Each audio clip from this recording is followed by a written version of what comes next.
호세아 6장 6절입니다. 우리 함께 암송하겠습니다. 나는 인애를 원하고 제사를 원치 아니하며 번제보다 하나님을 아는 것을 원하노라. 아멘. 하나님이 가장 원하는 것, 나를 알라, 하나님을 알라고 말씀합니다. 우리가 잘 아는 대로 우리가 하나님을 어떻게 알고 있습니까? 하나님은 사랑이시다. 그 사랑이 인애라고 하는 헤세드로도 표현이 됩니다. 그 얼마 전에 탈북민이 이런 고백을 합니다. 남한에 도착해서 하나원에서 남한 생활에 적응을 위한 훈련을 받게 될 때 제일 먼저 배운 노래가 당신은 사랑받기 위해 태어난 사람. 그 노래를 배워주는데 그 노래를 부르면서 그렇게 울었다고 그럽니다. 그래서 왜 울었느냐 그랬더니 북한 땅에서는 장군님의 사랑받기 위해 태어난 사람, 그런 사상으로 살았는데 장군님의 사랑은 수백만이 굶어 죽는 그런 사랑이었다.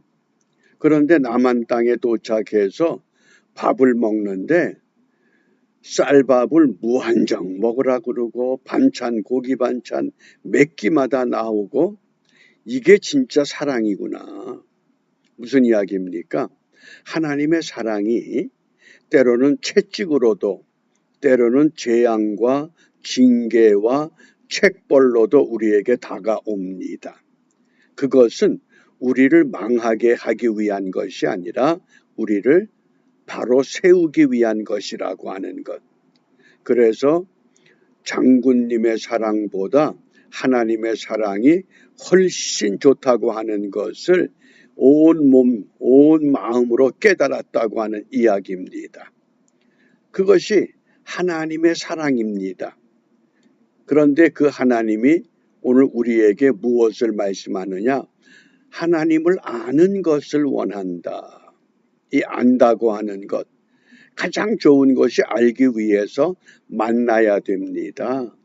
만나지 않고 사진만 놓고 그거 알 수 없습니다. 그러므로 오늘 하나님을 알기 위해서 우리가 읽어야 할 말씀이 에스겔 22장부터 24장입니다. 22장에서는 예루살렘의 무너지는 원인, 예루살렘의 죄악에 대해서 말씀합니다. 예루살렘의 죄악은 선지자들의 이 배역, 또 제사장들의 이 타락, 그리고 거짓 예언자들의 하나님의 예언, 이런 것들. 그러니까 요즘으로 말하면 왜 세상이 시끄러우냐? 교회가 교회답지 못했고 교인들이 교인답지 못했다.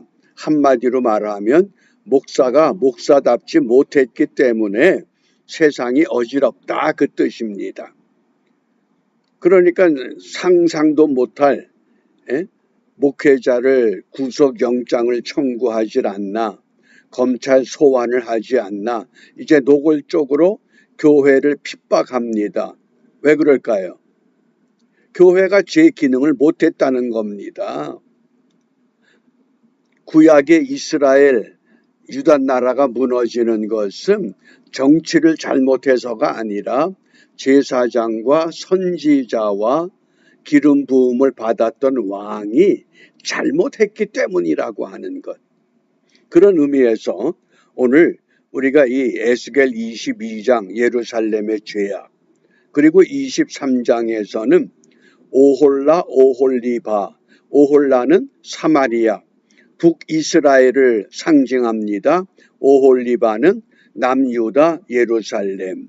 그래서 두 도시가 인위적으로 어떤 그 일을 했느냐. 그래서 성경은 두 음녀라고까지 표현을 합니다. 그렇기 때문에 24장에서는 이제 끓는 가마로 비유해서 결국은 끓는 가마 속에 들어갈 수밖에 없는 이 하나님의 백성들의 운명. 그래서 오늘 우리가 묵상할 주제가 에스겔 23장 24절입니다. 우리 한글 개역 성경에서는 신문권 그랬는데 쉽게 말하면 재판권 또는 심판권 그런 뜻입니다. 그들이 병기와 병거와 수레와 크고 작은 방패를 이끌고 투구 쓴 군대를 거느리고 치러 와서 지금 시드기야 마지막 남유다 왕에 대해서 바벨론 군대가 예루살렘을 무너뜨리기 위해서 내려온 것을 말씀하고 있습니다. 너를 애워쌀지라. 내가 신문권을 그들에게 맡긴즉 그들이 그 신문권대로 너를 신문하리라. 하나님의 백성들이 세운 하나님이 인정한 유다 왕국이 우상을 숭배하는 바벨론 군에 의해서 지금 무너질 위기에 있다 그 말씀입니다. 자유대한민국이 부강한 나라로 성장을 하다가 주사파에 주체 사상에 물들어 있는 잘못된 이 사상에 편입한 사람들에 의해서 자유대한민국이 지금 뿌리째 뽑히고 있다. 그것과 흡사한 내용입니다. 그러면 왜 이렇게 되느냐? 무엇 때문에? 그 이유가 무엇이냐? 오늘 에스겔 23장 2절과 4절입니다. 먼저 2절 말씀. 인자야 두 여인이 있었으니 한 어미의 딸이라. 같은 12지파. 그래서 그 이름의 형은 오홀라요. 아우는 오홀리바라. 그들이 내게 속하여 자녀를 낳았나니 그 이름으로 말하면 오홀라는 사마리아, 북이스라엘. 북이스라엘은 기원전 722년 아수르 제국에 의해서 무너지고 말았습니다. 오홀리바는 예루살렘이니라. 예루살렘은 기원전 586년 바벨론에 의해서 또 무너집니다. 그토록 하나님께 간구해서 우리도 왕을 주세요. 나라를 세우게 해주세요. 하나님께로부터 인정받았던 두 나라. 애굽으로부터 기적같이 약속의 땅으로 정착했던 그 민족. 그들이 결국은 무너지고 말았다는 겁니다. 그 이유가 뭡니까? 하나님을 떠났기 때문에 공의를 버렸기 때문이라고 하는 것. 우리가 이런 의미에서 오늘 우리 한국의 역사적인 그 상황을 좀 간략하게 함께 나누고자 합니다. 1945년 8월 15일 2차 세계대전 종말을 고하면서 결국은 우리가 해방을 맞습니다. 그 해방과 더불어서 북위 38도, 우리가 38선 그러잖아요. 38도선을 기준으로 해서 북쪽은 스탈린이 김일성을 지지합니다.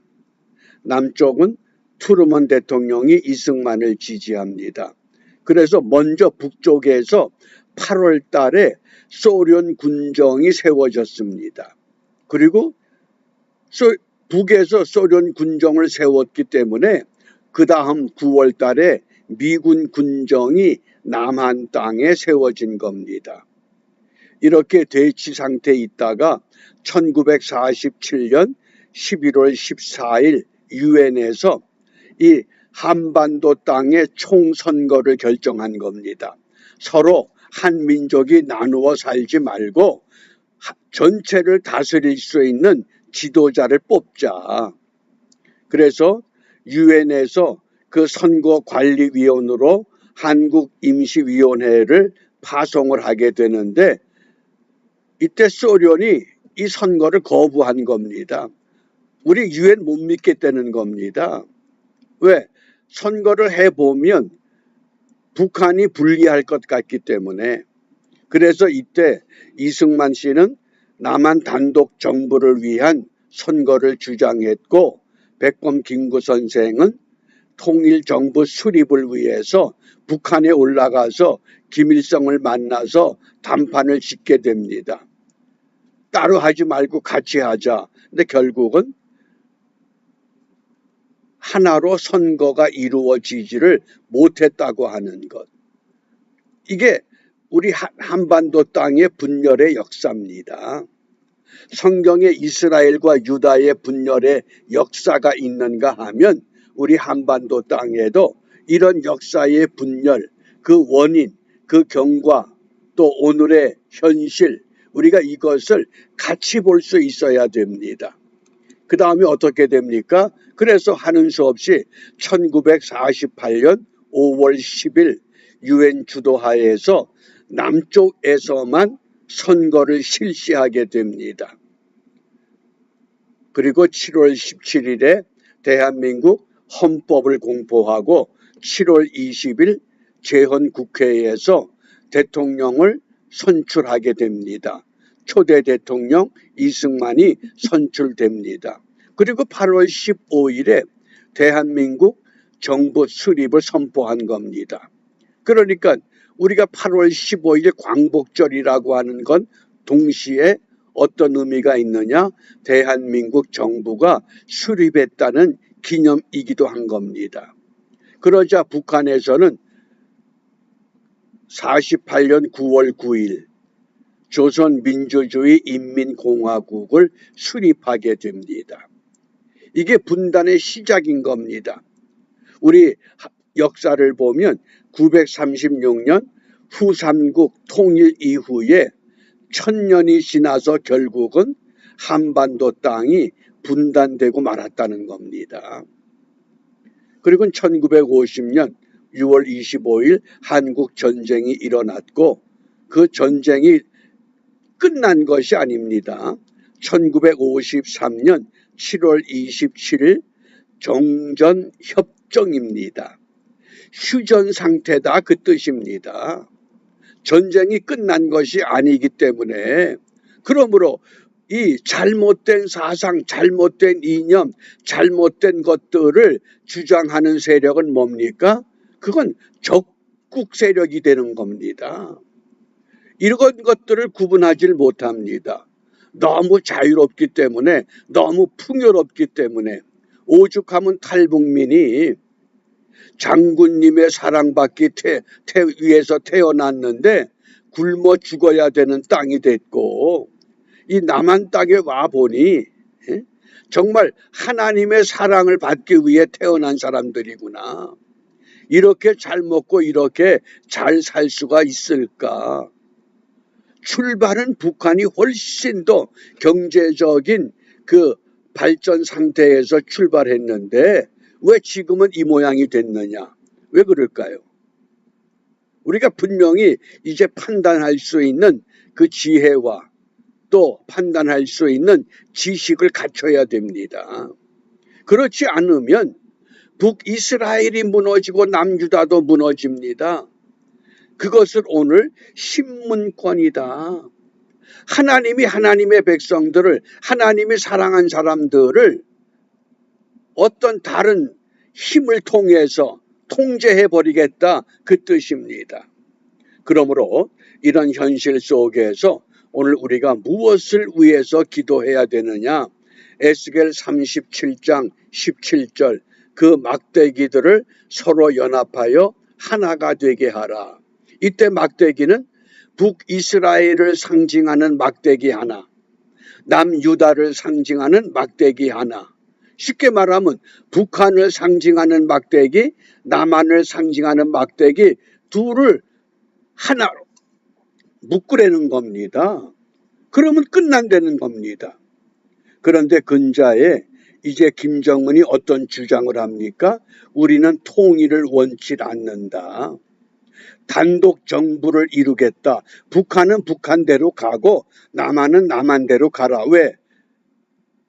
하나가 되면 북한이 완전히 무너질 것이 뻔하기 때문에, 경제력이 뒷받침이 안 되기 때문에 어떻게 핵무기는 가졌을지 모르지만은 핵무기가 굶주린 백성들에게 식량이 될 수 없기 때문에, 전쟁은 파괴이기 때문에, 그러니까 이제 마지막 주장입니다.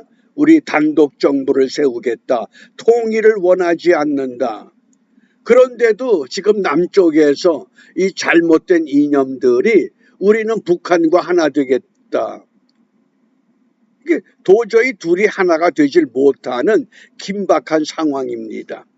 이제 근자에는 이 북한의 총정치국의 그 지휘급 사람들, 심지어 김정은의 자금을 맡았던 사람들, 그들이 탈북해서 남한 땅에 들어와 있다고 하는 겁니다. 왜 그들이 탈북하느냐? 소망이 없기 때문에. 그럼 우리가 어떻게 하나 되게 하느냐? 자유통일 이루게 해달라고 이제는 우리가 발벗고 나서야 됩니다. 이념이 지배하는 것이 아니라 믿음이 지배하는 땅.